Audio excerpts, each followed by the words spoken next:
এবার গোপালগঞ্জে আওয়ামী লীগের নেতাকর্মীদের ডিম থেরাপি দিল বাংলাদেশ সেনাবাহিনী।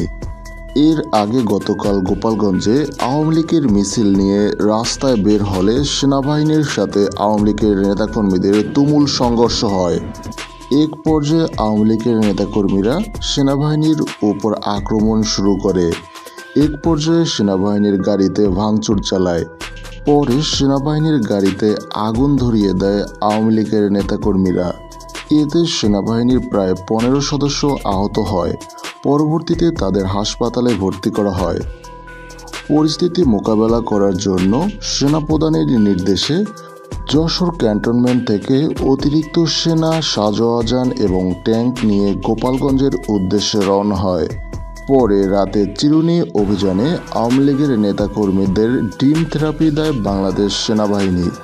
এদিকে সংঘর্ষের সাথে যারাই জড়িত থাকবে তাদের উপযুক্ত শাস্তির আওতায় আনা হবে বলে জানান সেনাপ্রধান।